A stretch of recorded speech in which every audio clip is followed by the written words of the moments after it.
Hi, everyone. Last night, that storm, that was pretty outrageous, but glad we made it. Thank you all very much for being here. Popular today in the back. Hi, everyone. Hi, everyone at home. So yes, we have a few announcements, as you might imagine, and then I'll be ready to take your questions. So good afternoon, everyone. Secretary Rubio is in Kuala Lumpur for the ASEAN-related foreign ministers' meetings and bilateral engagements, reaffirming the United States' commitment, our enduring commitment, if I may add, to a free, open, and secure Indo-Pacific. Earlier today, he participated in the ASEAN U.S. Post-Ministerial Conference and held meetings with Malaysian Prime Minister Anwar and counterparts from Malaysia, Russia, Japan, and the Philippines. As the Secretary has stated, the Indo-Pacific accounts for 2/3 of global growth and remains a central focus of U.S. foreign policy. The Secretary also signed a nuclear cooperation memorandum of understanding with Malaysia, advancing civil nuclear energy collaboration under the highest standards of safety, security, and non-proliferation. Negotiations toward a 123 agreement are underway, and once finalized, it would permit the transfer of nuclear material and equipment for peaceful purposes, further deepening bilateral energy, security, and economic ties. Tomorrow also marks the 4th anniversary of the Cuban regime's July 11th crackdown. Deputy Secretary Landau met with Cuban democracy and human rights advocates, reaffirming the United States' steadfast support for freedom and democracy in Cuba. Secretary Rubio's video message to the group made clear the Trump administration promotes accountability for the Cuban regime's human rights violations and continues to stand with the Cuban people in their pursuit of freedom and prosperity. Additionally, the United States is imposing sanctions on UN Human Rights Council Special Rapporteur Francesca Albanese for her abuse of her role, and in recent weeks, she also targeted U.S. companies in an unacceptable campaign of political and economic warfare.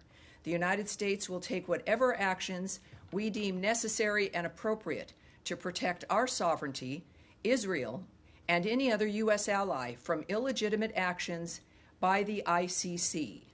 In parallel, the Department is announcing a new awareness campaign warning Americans, especially Iranian Americans, about the continuing severe risks of travel to Iran. The Iranian regime does not recognize dual nationality and routinely denies consular services to detained U.S. citizens. And while the bombing has stopped, that does not mean that it is safe to travel to Iran. It is not. We are also launching a new website dedicated to warning Americans against travel to Iran. And there you have it. You can get that website starting at state.gov/do not travel to Iran. That's do hyphen, not hyphen, travel hyphen to hyphen Iran. But I think if you go to state.gov, you do a search, you will find that quite easily.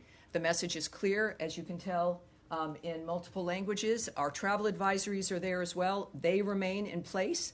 And we cannot stress enough, as we continue to do, as I have multiple times from this podium, do not travel to Iran, especially those of you who are the dual citizens, who have Iranian heritage. It is not safe for anyone to travel to Iran. And again, this supplements also the existing travel advisories. It does not supplant them at travel.state.gov. Our message is clear. I think so. And finally, as many of you would know, the department is also undertaking a historic reorganization, as announced by Secretary Rubio on April 22nd, to better align workforce activities and programs with the America First foreign policy priorities. The Supreme Court's recent near-unanimous decision allows the reorganization to commence and will ensure that the department moves at the speed of relevancy and restores the department to its roots of results-driven democracy. The plan, which has been approved by the Secretary and developed with extensive feedback from Congress and the workforce itself, is moving into implementation. I do also want to make a note here, as my experience at the State Department now moves into its 6th month, the remarkable experience, the life-changing experience I've had getting to know the people who work in this building. There are tens of thousands of them, and they are at the heart, whether they be political appointees, foreign service officers, or career individuals, people who have made their career, their service for this country, something that has been a part of their lives for a long time. It has been a remarkable experience to see how this building works, how the people work together moving forward to promote and to implement American foreign policy through the commitment and their patriotism. I have to say that in the midst of all of this, it's been, again, very transparent. I've been proud of that coming from the leadership of this building, as we've discussed this many times. And now this is the point where it begins. And all of us understand, and it's sometimes difficult, as any enterprise in America has learned, that when change is necessary. But in this case, we've inherited a dynamic that needed reform, and we are taking and implementing reform. And of course, in the midst of this, know that the people who've committed to the State Department and to diplomacy, that they know also this is not about them. This is about making sure that the State Department is able to operate in a manner that makes it relevant and effective. That is what the American people want. It's what all of us want. And in this dynamic, that's exactly what we're achieving. So it is, it's been a long road. Every day is one that I'm very proud of working here. And of course, every briefing I'm proud of. It's always very different, the briefings. But we will start now with today's briefing as I take your questions. All right. Andrea Mitchell. Yes, ma'am. Well, before I ask you about Ukraine and the possibility of sanctions and strong support from this department for sanctions, given what the president said about his impatience with Vladimir Putin after the secretary's conversations with Sergei Lavrov. Yes. Let me just say that for the workforce, for those who are going to be leaving foreign service as well as civil service, many of whom I and my colleagues have worked with for many, many years, if not decades, to be told that, as you just said, you're going to make it relevant and effective. You're basically saying that they are not relevant or effective. I'm many of them are glad not. you Because thousands of people are going to be losing their jobs. I think that is, Andrea, it's the antithesis of what I've said. That this is not a matter of the individual being targeted or an individual not being right. This is about being able to be effective due to the size of the organization and to the structure of the organization. This involves, as you all receive material and a new org chart and all these other kinds of wonky things, that this is about an entity that has grown unsustainable over the years with elements related to the Cold War and other elements that we have moved beyond, but still stayed. An aspect that you have a size and people working on things that are not within the framework of the modern age or of what we want to accomplish, and certainly the decision that the American people made last year, that Donald Trump's vision about what the world should be in the context of how America can be great again and what we can contribute as Americans, that when something is too, in a conversation with Lavrov as an example, conversations the president would have with Zelensky, the president of Ukraine as an example, these are things that are important to realize. They're not static events that stand on their own. They are part of a fluid dynamic of conversations and negotiations. We are, as the president has said and the secretary has said and engaged in, we'll speak with everyone, because every step makes a difference in the decision that you have to make in the end, and that's where we're at. The final thing is an Israeli airstrike hit Palestinians near a medical center in Gaza today. It killed 10 children and 6 adults. I'm wondering if there's been any outreach from the U.S. government to the Israeli authorities to take any steps to ensure civilians aren't killed in this? Well, I can't speak to that particular event. I would direct you to the country of Israel for answers in that regard. But we have said repeatedly that we decry the death of innocents. It's why we do what we do in so many countries around the world. It's part of what informs our action. And at the same time, we know that it's a war. and we stand by Israel, to say the least. And we also know that Israel, when it is due, investigates, and we will wait to see what their action will be, and we'll keep you up to date, obviously. Yes, Jen. Can I follow up on that, Tammy? Sure. There used to be mechanisms in this building to look into incidents of civilian harm using U.S. weapons. Do those mechanisms still exist, and have you come to any conclusions with regard to Gaza? Well, I can tell you again that the choices that we're going to make diplomatically in reaction to another country's actions or the nature of what's happening around the world, I won't discuss at this podium, or what our process is. But I can tell you that what I've experienced, and I think what all of you have seen over the years, is that we have mechanisms like that because we care about those issues. We have a constant communication with our allies around the world, and that is also something that we see benefiting the agenda of the President and the work of the Secretary of State. So clearly, we care about these issues. We're acting on them actively every day. And that will be one, obviously. I can update you on that, I'm sure, as we move forward. And then quickly on GHF, my colleagues and I reported that there were a number of internal concerns about funding GHF that were raised prior to the approval. Can you say whether the Secretary was aware of those concerns and why that approval was granted despite these? Yeah, I know we've had that conversation before. First of all, I can give you an update. There's now 69 million meals that have been distributed to date at 4 distribution centers, all while preventing Hamas looting, which is, of course, an incredible feat. It should be commended and supported. I think most of us do. We also call on other aid agencies and the UN to participate in this system. It has been implemented and it works. And, of course, this is part of the creative solutions that the President has asked for regarding that region. When it comes to the activity that is happening or allegations that are made or the framework of what we're trying to achieve, I think that we're looking at a dynamic where it is a war zone. It's the same issues that we've been discussing about the task of getting humanitarian aid to people who need it. The world has clamored for this, and it's happening.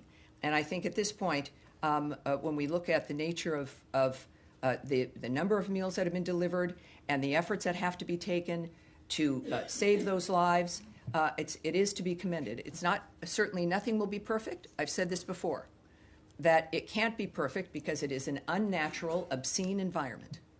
And for people looking for perfection in a war zone like that, being terrorized by terrorists, to demand perfection or a new normal of this environment is unacceptable.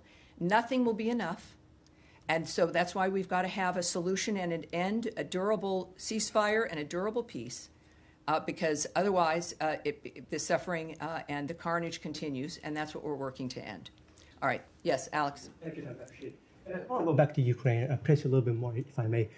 You said the Secretary will inform the President about the new ideas.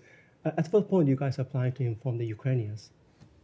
I'm sorry, what are we? Ukrainians, I mean, they are in the dark. So are you going to obviously, I'm not going to speak about every conversation or connection we have with partners that we're working with every day, all the time. The communications don't just happen when you hear about it in the news or if there's one phone call that's talked about. These are, in every region that is required, special envoys and discussions and help regarding ceasefires or at least finding where you can find some common ground is a 24/7 operation with innumerable people working on it. So when it comes to the Ukrainians, our friends, President Zelensky had a fabulous phone call with President Trump. That was discussed somewhat publicly. Certainly when it comes to the issue of armaments and defensive weapons, essentially, that was discussed publicly. And, of course, we have news in that regard. So you might not hear it in the news. It doesn't mean that we're not talking quite often, if not all the time, with our Ukrainian friends. Thank you. And going back to Andrea's point earlier, we all heard just 2 days ago from the president that he expressed his frustration of Putin, yes, saying that he was lying to him. Mm-hmm. And then we also have seen past few days Russians have been engaging in record-breaking attacks, Kiev or other cities.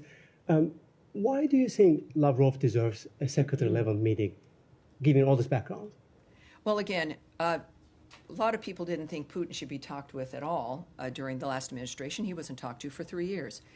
that's not a way that you can come to some kind of understanding or agreement or an effort to stop any carnage and the suffering. You've got to talk to everyone at any point when it comes to those who are involved in the situation, to say nothing of the leverage that we have with the ideas and the power of President Trump, and clearly the effectiveness of Secretary Rubio in the midst of this. At the same time, the escalating Russian attacks, the president's been clear, they're abhorrent. I can say to you here that we strongly condemn Russia's escalating attacks on Ukraine and extend our deepest condolences to the victims and families of those killed. Every week, we see reports of Russia setting new records for the scale of its aerial attacks. Every nation wants to have records, but not that kind. As Secretary Rubio said today, we've seen an acceleration of attacks. President Trump's number one interest is to stop people from dying and the destruction that's going every single day. He is going to do everything he can within his power to end this war and any other war he has a chance to end. We're going to continue to work at it. We understand that these things take time and patience, but obviously we are also frustrated that more progress has not been made. And I, again, would remind you that that's an opinion regarding the state of situation now in the midst of ongoing conversations that are conveyed publicly. And while I won't speak or characterize the Secretary's conversations with Lavrov or any other person, it's clear that this is part of that movement toward making decisions about what is necessary to stop this madness. All right. Yes, Tom. Is there any update on Steve Witkoff's travel? He'd said in the cabinet meeting earlier this week, I think by the end of the week, he expects to go to Doha. So can you confirm whether or not that's happening? And just on what the president was saying last week, which was with quite a lot of certainty expecting a deal this week, what we should sort of read into the raising of expectations. Do you think that it's that close that now there will be a breakthrough by next week, for example? Well, on your question about Special Envoy Witkoff, the answer is no. I know it's a very short word with two letters. He's not I think it's the same in no. 7 languages. Yeah, well, I have no update for you No on update. his travel. But he might be traveling, but you don't have an update. He's not my comment or lack thereof is not a negative to your question that he's not traveling. The answer is that I don't have an update for you. Okay. I'm sorry about that. That's all right. Regarding, of course, the potential of a ceasefire, the president made clear that he was optimistic. And he's considering his lifelong experience, but certainly the experience over the last 5 months, and even certainly through his first term, with the Abraham Accords, et cetera, and the nature of what's been going on in the Middle East, all of us understand that this is a difficult process. So when you are getting close, when you know the nature of the monsters in this case that you're dealing with, you have a general sense, and especially with how the Middle East has changed dramatically because of the action of the United States a few weekends ago, that the playing field is different. So his optimism is based on the multitude of things that he knows that I don't. I think that we should maintain the awareness of his opinion and the optimism that he has. He doesn't say it very often, so when he does, we need to take it seriously. But we do know that, of course, once again, this is an active zone, and we've got the best people working on it, and that's what we pledge to the United States. Can I just come back with one other issue, which is about the town of Taipei in the West Bank, in which there are around 300 U.S. citizens, a Christian town. The priests there have said that it's come under sustained settler attack. There was an arson attack on one of the holy sites at the beginning of this week, and they feared that the church there could have caught fire. It was extinguished. Is there, and I have contacted the Jerusalem embassy, but has there been any outreach from the U.S. embassy to the town? Is there any support for the U.S. citizens there? Well, I can't comment on the actions we've taken, even if they're phone calls. What I do want to note, of course, is the decrying we have made of civilians, innocent people being hurt in this process. We also, so obviously we're concerned when we hear about anyone being targeted, let alone Christians in this case, that the president has made it clear his feelings on that issue writ large.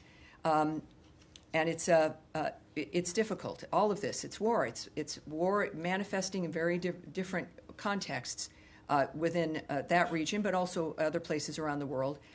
President Trump has long established, and I know Secretary Rubio concurs, that protecting Christians is a priority, as seen through his executive order against anti-Christian bias. We do condemn, so there's no confusion, criminal violence by any party in the West Bank and support actions to ensure all civilians, including Christian civilians, remain safe. In the meantime, though, also we would refer you to the government of Israel regarding security incidents and the IDF posture in the West Bank in this regard. All right. Yes. Tammy, I'm just circling back to GHF. We do know that in this latest round of ceasefire negotiations, Hamas has been insisting that GHF end its operations. Of course they are. Do you see any scenario, of course, given that you're talking about how successful Hamas has been enriched by previous aid efforts by looting. They steal this material. They steal the trucks. They not only enrich themselves. You notice it's the highlight of the last generations that aid gets in there and is taken by the people, causing the destruction and the pain. They make money. They use those resources to build more weapons. They buy more weapons. They're certainly not stealing it to get it to the Gazan people faster. That's not why they're taking it. They're taking it for themselves, so they have obviously a few square meals every day. But there's money, and there's many. It is an industrial complex, an aid industrial complex. But in that dynamic, through a war zone, we've known that the enemy is the only one benefiting from that, and that's why this change. And of course, well, Hamas doesn't like it. Good. That's perhaps an indication that it has ruined that pipeline of money and support. You have people with the best of intentions of getting aid in, but when you see it's going to the people you're trying to stop, we have a duty to change the strategy, and that is what has occurred. So there is, of course, this obviously is working. It is important, as I noted before, for other aid organizations and other efforts. We now have a platform, if you will, at least a template of how to do this without enriching and facilitating the carnage itself.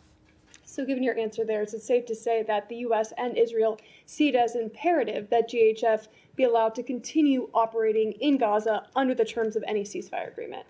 Well, I think that it's when you have the success, and I would say any entity that was able to break through that wall, that is able to get 69 million meals to the people in need, without the enemy looting it and taking it and benefiting, is a framework that must be supported. It doesn't mean that someone else also can't join in on the nature of this supplying. That's, I think, what the difference is. We've finally seen a new idea that works. So separate from the entity that's doing it, right now there's one, because everyone else said don't, or we don't support you, or you can't do it, or yes, we want aid to go in, but not by those guys. It is now undeniable. This is the format that works. And others, now it's an open dynamic of what it is that's making it work. Others should implement it. Others should come in. There is no excuse to stand on the sidelines either because of envy or because of a political consideration, because all of this transcends those things. It's about feeding people, feeding those children. And this is a dynamic, obviously, that works, and we hope will continue to work. Saeed. Thank you, Tammy. Two quick things. Yes, sir. On Albanese, yes. On the timing of imposing these sanctions, does it have anything to do with her tweet the day before that basically, slamming Greece, France, and Italy for allowing Netanyahu's plane over their airspace when they are Wow. signatories to the Rome Protocol. I mean, she's Yeah. talking about technical things. Did that have anything to do with No, it? this has been, and it's a And then good I have on the question West because Bank. it highlights that this is not an action based on one action or Okay. one thing. This is been a long-term issue. And what I will say to you is today, and just more details, the United States is imposing sanctions on UN Human Rights Council Special Rapporteur Francesca Albanese for her abuse of that role to directly engage in ICC actions against Israeli officials. In recent weeks, she has also targeted U.S. companies in an unacceptable campaign of political and economic warfare. As the President's Executive Order, EO 14203, makes clear, the ICC's actions set a dangerous precedent for lawfare that endangers our national security and foreign policy and infringes on the sovereignty of the United States. The President declared a national emergency under the EO that emphasizes, quote, the United States will impose tangible and significant consequences on those responsible for the ICC's transgressions, which would include blocking of property and visa restrictions. The United States will take whatever actions we deem necessary and appropriate to protect our sovereignty, to protect Israel, and any other U.S. ally from illegitimate actions by the ICC. That's why that occurred. Okay, and one Yes, sir. quick follow-up on Tom's Yes. West Bank thing. Now, we have seen really, a spike in settler violence in the West Bank. And, whether it's in places like Masafer Yatta, where they basically, there was a big film about it and so on that won the Oscar and so on. But also in other places, in the Jordan Valley and so on.